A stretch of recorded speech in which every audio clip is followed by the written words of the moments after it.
Hello everyone, welcome to CUT zone. आशा करता हूँ आप सब बिल्कुल ठीक होंगे।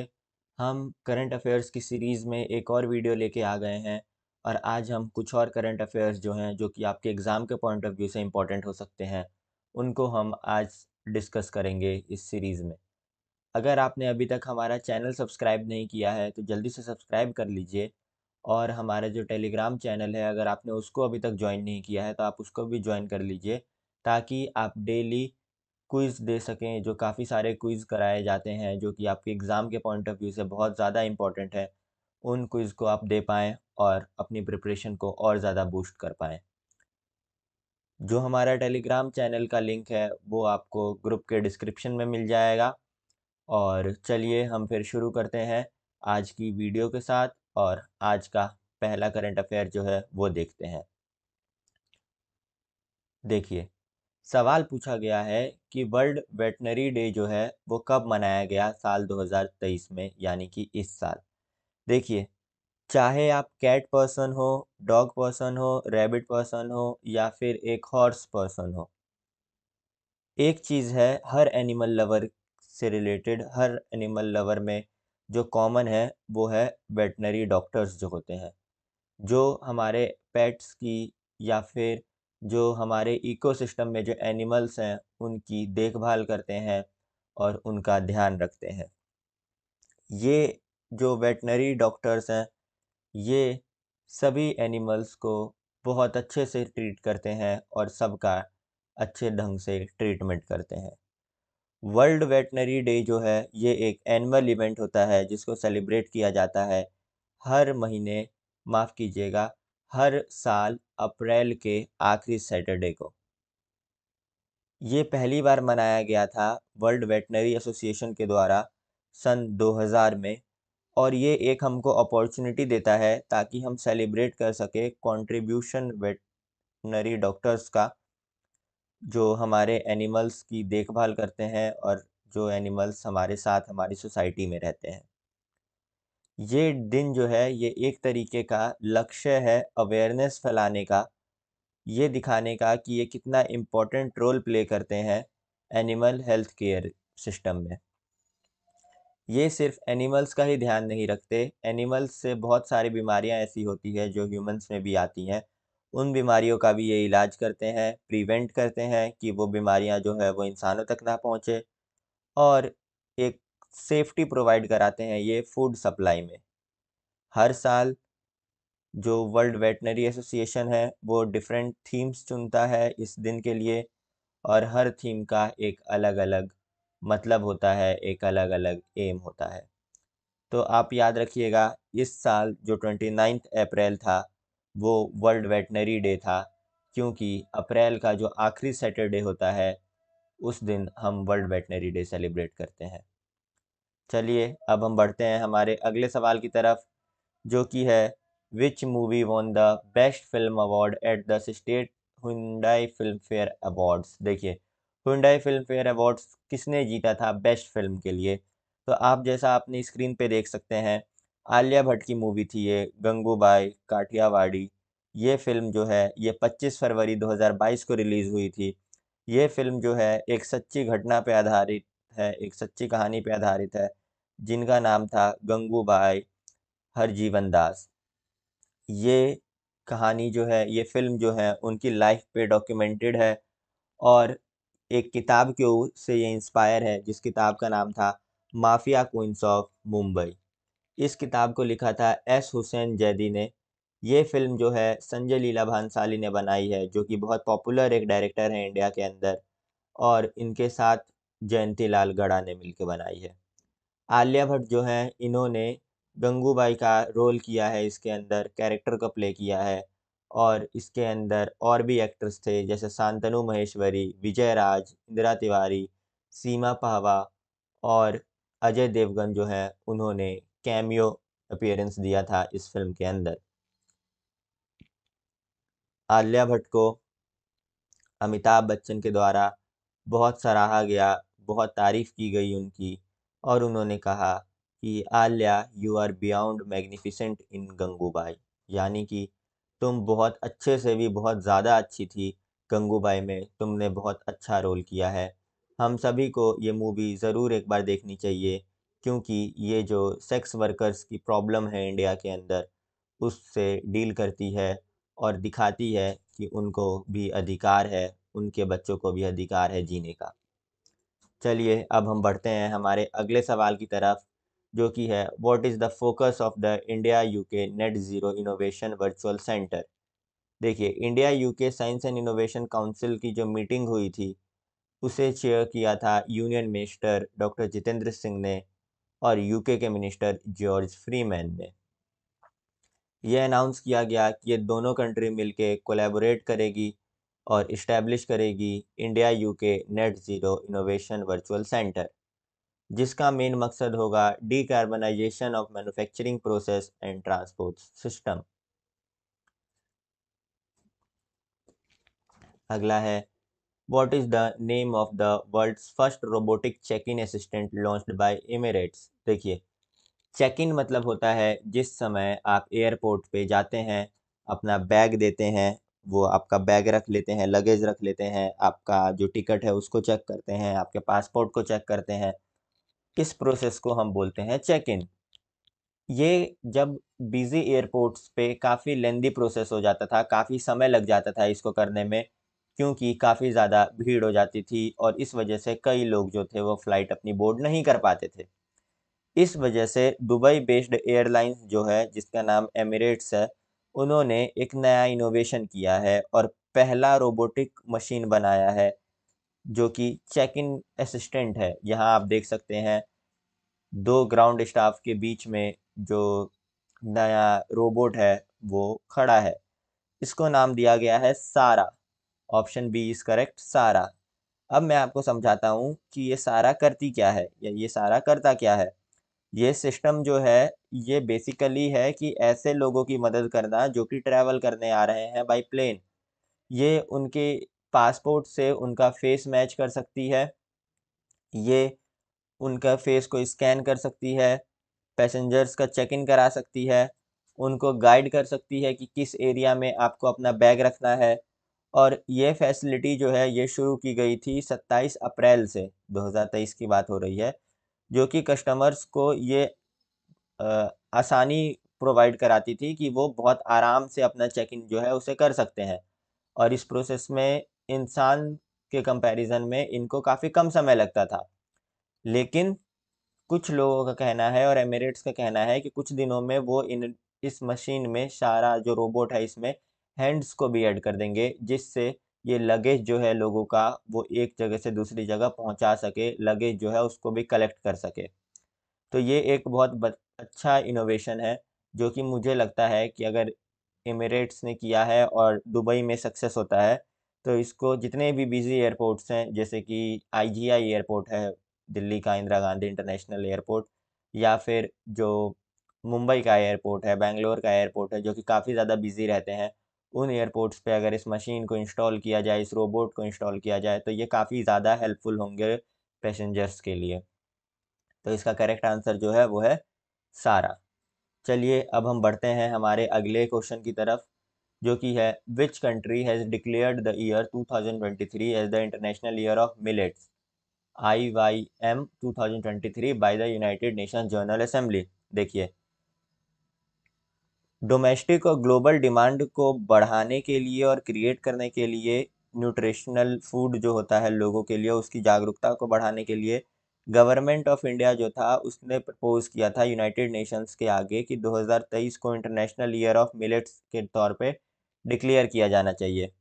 इस प्रपोजल को सपोर्ट किया 72 कंट्रीज़ ने, और यूनाइटेड नेशंस जनरल असेंबली, जिसको यूएनजीए भी बोलते हैं, उन्होंने 2023 को इंटरनेशनल ईयर ऑफ मिलेट्स के तौर पे घोषित किया, अनाउंस किया। तो याद रखिएगा 2023 जो है वो इंटरनेशनल ईयर ऑफ मिलेट्स के नाम से जाना जाएगा, और इसको करवाने वाला जो कंट्री था वो हमारा अपना देश भारत था।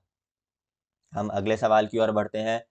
Which country's army chief came to India on a 3-day visit from 27th to 29th अप्रैल 2023?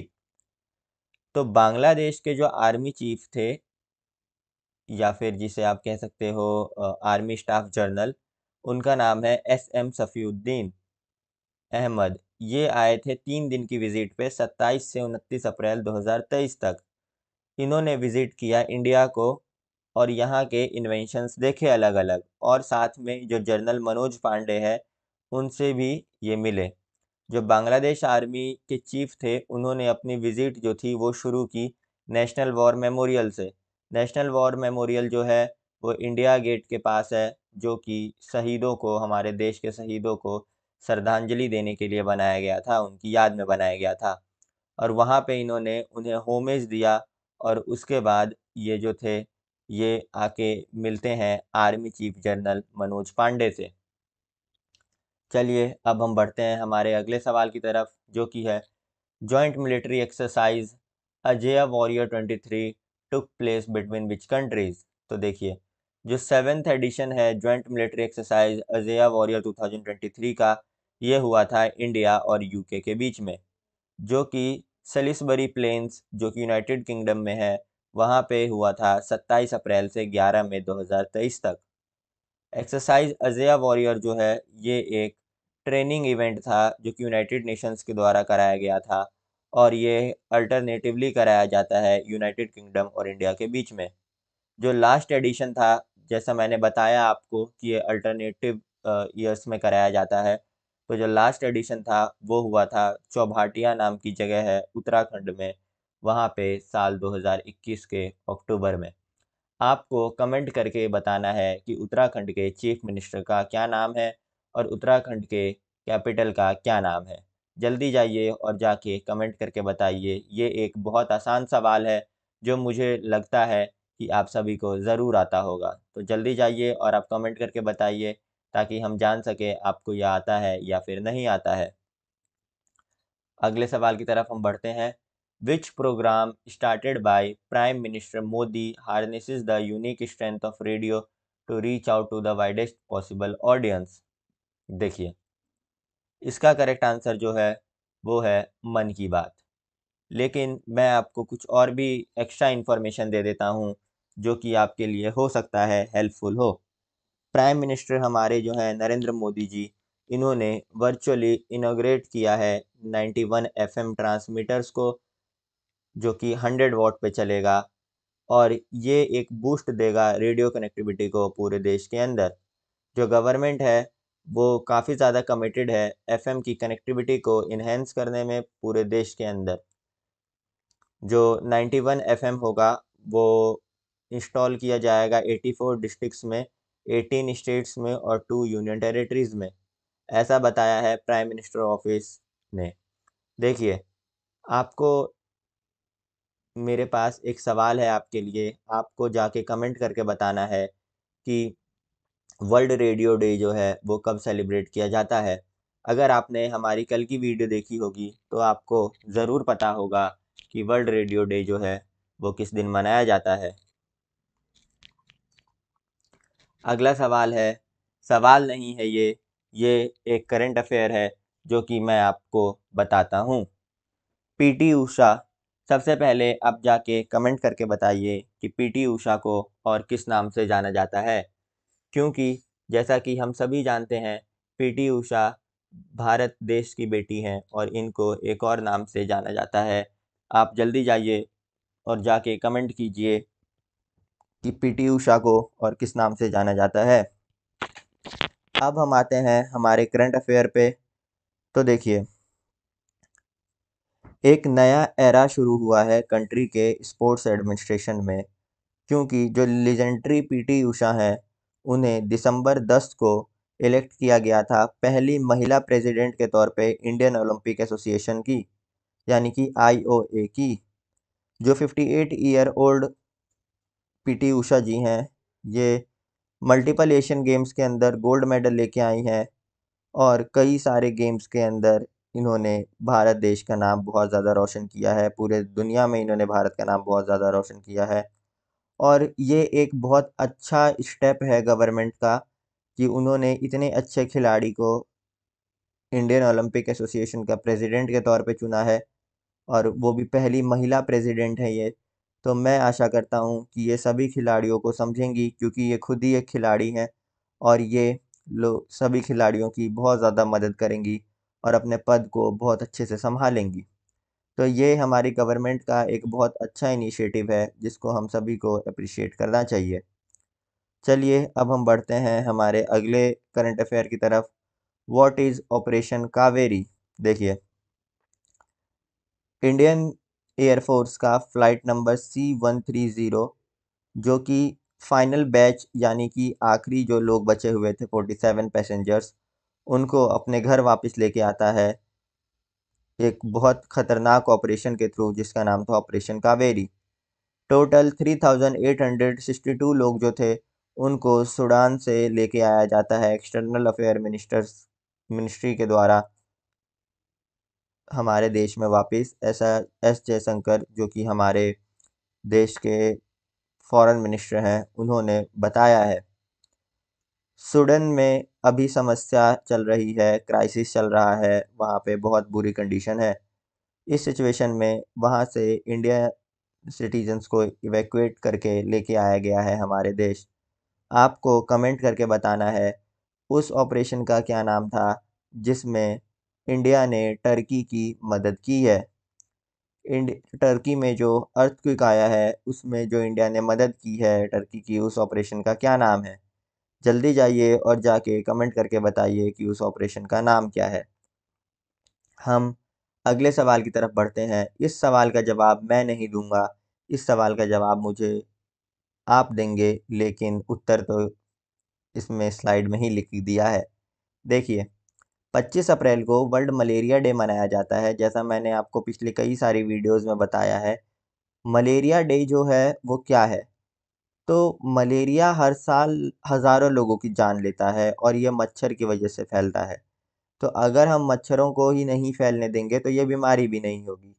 और जो डेवलपिंग कंट्रीज़ है जैसे कि भारत है, यहाँ पे मलेरिया की समस्या बहुत ज़्यादा है और भी कई सारी डेवलपिंग और डेवलप्ड कंट्री में भी मलेरिया की समस्या बहुत ज़्यादा है और बहुत सारे लोगों की ये जान भी लेती है।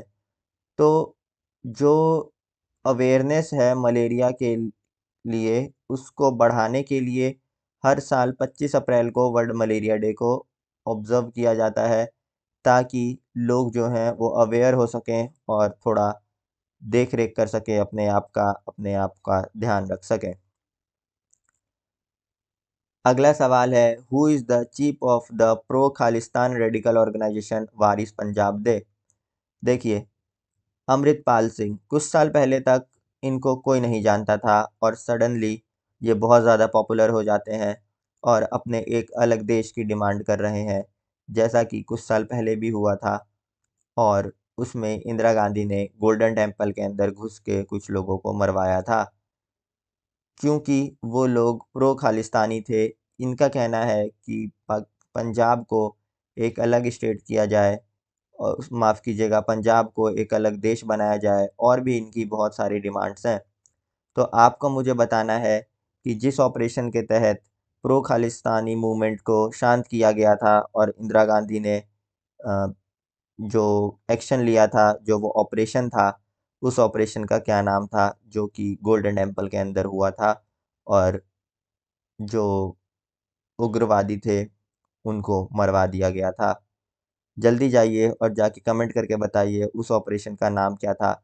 बहुत पॉपुलर ऑपरेशन है। उसी के कुछ समय बाद कुछ पंजाब के लोगों ने ही जो हमारी देश की प्रधानमंत्री थी, पहली महिला प्रधानमंत्री थी श्रीमती इंदिरा गांधी जी, उनको मार दिया जाता है और उसके बाद दिल्ली शहर में हम जैसे देखते हैं कि काफ़ी सारे दंगे देखने को मिलते हैं, हमको राइट्स देखने को मिलते हैं अगेंस्ट सिख्स। तो आपको जाके बताना है कि उस ऑपरेशन का नाम क्या था। चलिए अब हम बढ़ते हैं हमारे अगली क्वेश्चन की तरफ। Who is wing commander Deepika Mishra? देखिए, विंग कमांडर दीपिका मिश्रा जो हैं वो पहली आईएएफ वुमेन ऑफिसर हैं, यानी कि इंडियन एयर फोर्स की पहली महिला ऑफिसर हैं जिन्हें गैलेंट्री अवार्ड मिला है। दीपिका मिश्रा जो हैं इन्होंने इतिहास रच दिया है, पहली फीमेल एयर फोर्स ऑफिसर होके जिन्हें ये गैलेंट्री मेडल मिला है। तो इसका करेक्ट आंसर जो होगा वो होगा the first women air force officer to receive a gallantry medal. चलिए अब हम बढ़ते हैं हमारे अगले सवाल की तरफ। According to the United Nations data, which country has become the most populous nation in the world?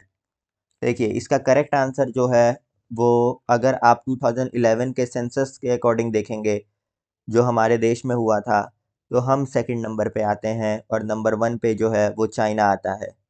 लेकिन रिसेंटली अभी यूनाइटेड नेशंस की एक रिपोर्ट आई है जिसमें उन्होंने बताया है कि भारत जो है वो नंबर 1 बन चुका है आबादी में, और सबसे ज़्यादा आबादी वाला देश जो है वो अब भारत है, ना कि चाइना। तो अगर आपसे एग्ज़ाम में सवाल पूछेगा कि सबसे ज़्यादा जो है वो पॉपुलेशन वाला कौन-सा कंट्री है अकॉर्डिंग टू यूनाइटेड नेशंस, तो आप सभी को इंडिया जो है उसको टिक करना होगा। इंडिया जो है वो राइट आंसर होगा। चलिए अब हम बढ़ते हैं हमारे अगले सवाल की तरफ। नेशनल सिविल सर्विस डे जो है उसको किस तारीख को मनाया जाता है? नेशनल सिविल सर्विस डे जो है वो एक ऐसा दिन है जो कि हमें ये याद दिलाता है कि कितना एसेंशियल है जो ब्यूरोक्रेसी है, कितना एसेंशियल है जो सिविल सर्विस में जो लोग हैं एक देश को चलाने के लिए। नेशनल सिविल सर्विस डे जो है उसको सेलिब्रेट किया जाता है 21 अप्रैल को हर साल, और ये एक दिन है जो कि कंट्रीब्यूशन को याद दिलाता है लोगों को, सिविल सर्वेंट्स के कंट्रीब्यूशन को याद दिलाता है किसी भी कंट्री के डेवलपमेंट में या फिर भारत के डेवलपमेंट में। इसीलिए नेशनल सिविल सर्विस डे को 21 अप्रैल के दिन पूरे इंडिया में सेलिब्रेट किया जाता है। अगला सवाल हम देखते हैं, वर्ल्ड लिवर डे कब मनाया जाता है?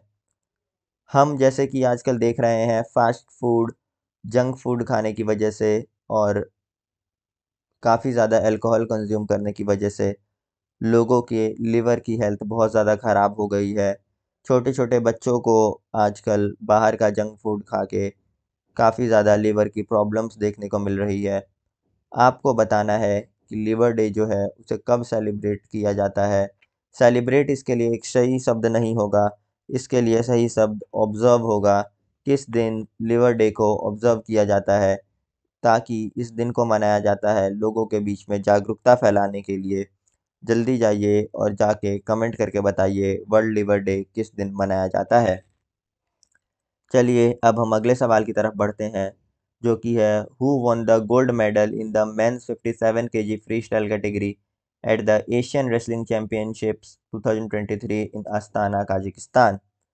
देखिए, इनका नाम जो है वो है अमन शेरावत। ये एक फ्री स्टाइल रेसलर हैं जिन्होंने भारत को पहला गोल्ड मेडल दिलाया है under men's 57 free style category के अंदर, और ये जीत दिलाई है इन्होंने एशियन रेसलिंग चैंपियनशिप 2023 में। आपको बताना है कि जो अगला ओलंपिक होने वाला है, जो समर ओलंपिक्स होने वाले हैं, वो कौन से देश के कौन से शहर में होने वाले हैं। जल्दी जाइए और जाके कमेंट करके बताइए ताकि मैं ये देख सकूं कि आपको पता है या नहीं पता है। आपको बताना है कि जो हमारा अगला ओलंपिक है, जो समर ओलंपिक्स है, वो कौन से देश में होने वाला है। जल्दी जाइए और जाके कमेंट करके बताइए।